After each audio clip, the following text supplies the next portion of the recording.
ಇಂದು ನಿಪ್ಪಣಿಯ ಶ್ರೀ ಆಲಸಿದ್ದನಾಥ ಸಹಕಾರಿ ಸಕ್ಕರೆ ಕಾರ್ಖಾನೆಗೆ ಚಿಕ್ಕೋಡಿ ಲೋಕಸಭಾ ಸಂಸದರಾದ ಮಾನ್ಯ ಶ್ರೀ ಅಣ್ಣಸಾಹೇಬ ಜೊಲ್ಲೆಜಿರವರು ಭೇಟಿ ನೀಡಿ ಅಲ್ಲಿನ ಕಾರ್ಯಚಟುವಟಿಕೆಗಳನ್ನು ವೀಕ್ಷಿಸಿ ಆಡಳಿತ ಮಂಡಳಿಯೊಂದಿಗೆ ಹಲವಾರು ವಿಚಾರಗಳ ಕುರಿತು ಸಮಾಲೋಚನೆ ನಡೆಸಿದರು. ಈ ಸಂದರ್ಭದಲ್ಲಿ ಸಕ್ಕರೆ ಕಾರ್ಖಾನೆಯ ಅಧ್ಯಕ್ಷರೂ ಆದಂತಹ ಶ್ರೀ ಚಂದ್ರಕಾಂತ ಕೋಟಿವಾಲೆ, ಉಪಾಧ್ಯಕ್ಷರಾದ ಶ್ರೀ ಎಂಪಿ ಪಾಟೀಲ್, ವ್ಯವಸ್ಥಾಪಕ ನಿರ್ದೇಶಕರೂ ಆದಂತಹ ಶ್ರೀ ಶಿವು ಕುಲಕರ್ಣಿ, ಕಾರ್ಖಾನೆಯ ಸಂಚಾಲಕ ಮಂಡಳಿಯ ಸದಸ್ಯರು ಹಾಜರಿದ್ದರು. ನರ್ಸಿಂಗ್ ಕೇರ್ ಟೇಕರ್ ಹುದ್ದೆಗೆ ನರ್ಸ್ ಮತ್ತು ಹೋಮ್ ನರ್ಸ್ ಬೇಕಾಗಿದ್ದಾರೆ. ನೇರ ನೇಮಕಾತಿ. ವಿದ್ಯಾರ್ಹತೆ 5ರಿಂದ SSLC, PUC ಪಾಸ್ ಅಥವಾ ಫೇಲ್. ವಯೋಮಿತಿ 18ರಿಂದ 35 ವರ್ಷ ಆಗಿರಬೇಕು. ವೇತನ ಅವರಿಗೆ 10,000ದಿಂದ 25,000ವರೆಗೂ ಇರುತ್ತದೆ.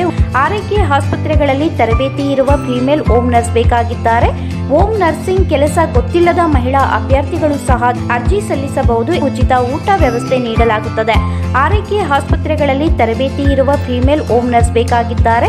ಹೋಮ್ ನರ್ಸಿಂಗ್ ಕೆಲಸ ಗೊತ್ತಿಲ್ಲದ ಮಹಿಳಾ ಅಭ್ಯರ್ಥಿಗಳು ಸಹ ಅರ್ಜಿ ಸಲ್ಲಿಸಬಹುದು. ಹೆಚ್ಚಿನ ಮಾಹಿತಿಗಾಗಿ ಸ್ನೇಹ ಹೋಮ್ ನರ್ಸಿಂಗ್ 8792264665 ಈ ನಂಬರ್ಗೆ ಸಂಪರ್ಕಿಸಿ. ಮತ್ತೊಂದು ನಂಬರ್ 8792264676.